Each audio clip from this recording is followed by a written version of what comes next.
महाभारत युद्ध की समाप्ति के बाद अर्जुन को यह अभिमान हो गया कि वह श्री कृष्ण का सर्वश्रेष्ठ भक्त है।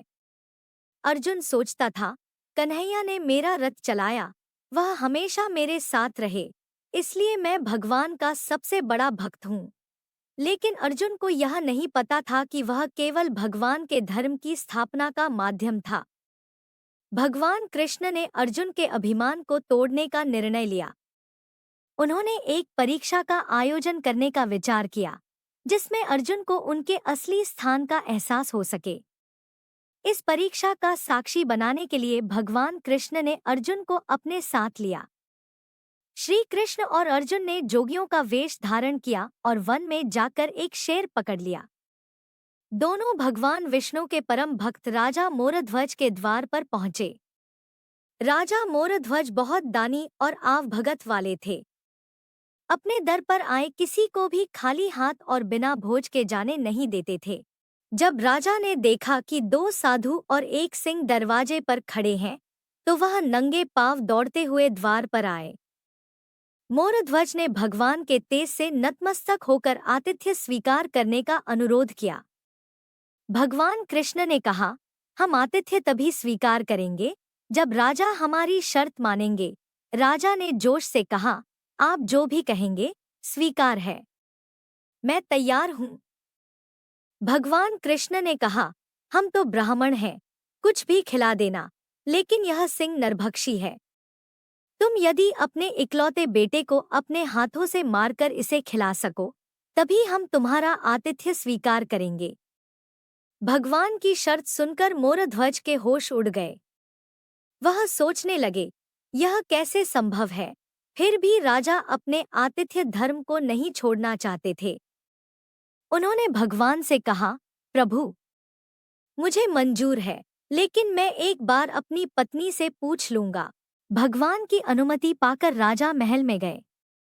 राजा का उतरा हुआ मुख देखकर पतिव्रता रानी ने तुरंत कारण पूछा।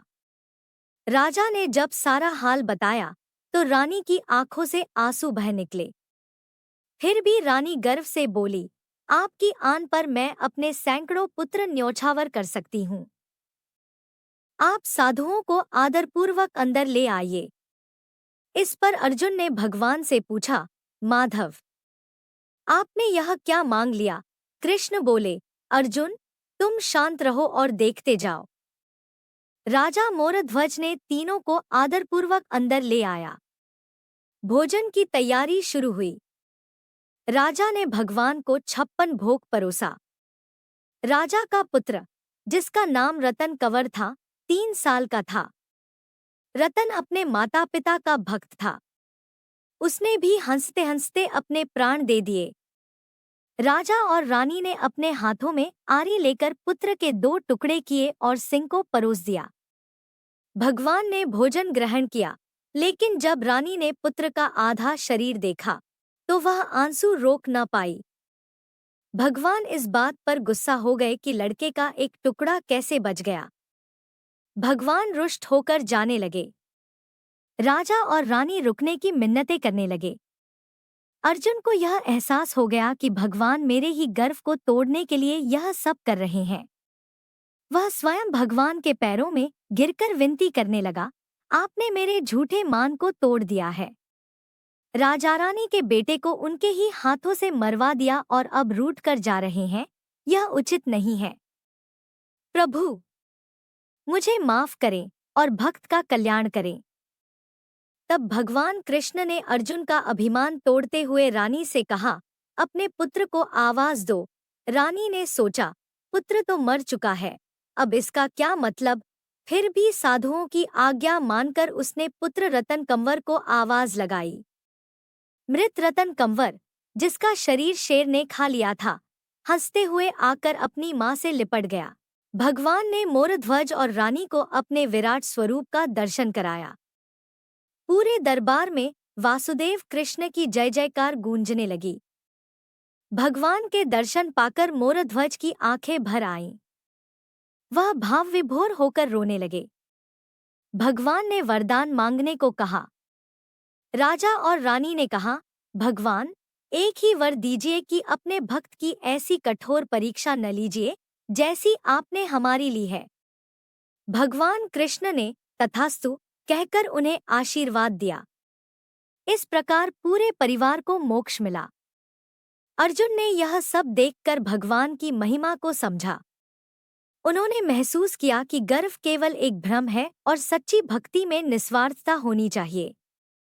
अर्जुन ने भगवान के चरणों में गिरकर कहा, प्रभु, अब मैं जान गया हूँ कि असली भक्ति क्या होती है। मैं आपके प्रति अपने मन में जो गर्व था उसे त्यागता हूँ। भगवान कृष्ण ने मुस्कुराते हुए कहा, अर्जुन, भक्ति का अर्थ केवल पूजा करना नहीं है, बल्कि समर्पण और प्रेम से जुड़ा होता है। जब तुम अपने मन को शुद्ध करोगे, तब तुम सच्चे भक्त बनोगे। इस घटना के बाद अर्जुन ने अपनी सोच को बदला। उन्होंने समझा कि भगवान की योजना में उनके लिए क्या है। अर्जुन ने राजा मोरध्वज और रानी के प्रति अपनी श्रद्धा व्यक्त की और उनके परिवार के प्रति संवेदनाएं प्रकट की। इस प्रकार अर्जुन ने न केवल अपने अभिमान को छोड़ा, बल्कि सच्चे भक्त बनने का मार्ग भी अपनाया। उन्होंने भगवान कृष्ण से प्रार्थना की, प्रभु, मुझे अपने चरणों में स्थान दीजिए और मुझे सच्ची भक्ति का अनुभव कराइए। भगवान कृष्ण ने अर्जुन की प्रार्थना को स्वीकार किया। उन्होंने कहा, सच्ची भक्ति वह है जो अपनेपन के साथ की जाती है। जब तुम दूसरों के दुख दर्द को समझोगे और उनकी सहायता करोगे, तभी तुम सच्चे भक्त बनोगे। इस तरह अर्जुन ने भगवान कृष्ण से मिली इस शिक्षा को अपने जीवन में उतारा।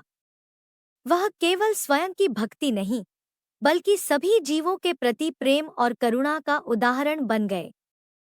भगवान कृष्ण की कृपा से अर्जुन ने न केवल अपनी पहचान को समझा, बल्कि भक्ति का वास्तविक अर्थ भी जान लिया। उन्होंने सभी को यह सिखाने का प्रयास किया कि सच्ची भक्ति में निस्वार्थता होनी चाहिए और यह केवल भगवान की पूजा करने तक सीमित नहीं है। इस प्रकार अर्जुन का अभिमान टूट गया और वह सच्चे भक्त बन गए। यह कहानी हमें सिखाती है कि अभिमान को छोड़कर निस्वार्थ प्रेम और भक्ति में ही सच्ची महानता है। भगवान की कृपा से मोरध्वज और रानी को मोक्ष मिला और अर्जुन ने सच्चे भक्त का मार्ग अपनाया। भगवान कृष्ण की महिमा और उनकी लीला अनंत है। वे हमेशा अपने भक्तों की रक्षा करते हैं और उन्हें सही मार्ग दिखाते हैं। इस प्रकार अर्जुन की यह यात्रा सच्ची भक्ति की प्रेरणा बन गई। यह कहानी हमें यह भी सिखाती है कि भगवान के कार्य हमेशा हमारे समझ से परे होते हैं। हमें उन्हें श्रद्धा और प्रेम से स्वीकार करना चाहिए, क्योंकि यही सच्ची भक्ति है। धन्यवाद दोस्तों। ऐसी ही धार्मिक कहानियाँ सुनने के लिए चैनल को सब्सक्राइब करें और वीडियो को लाइक करना ना भूलें। आपका दिन शुभ हो।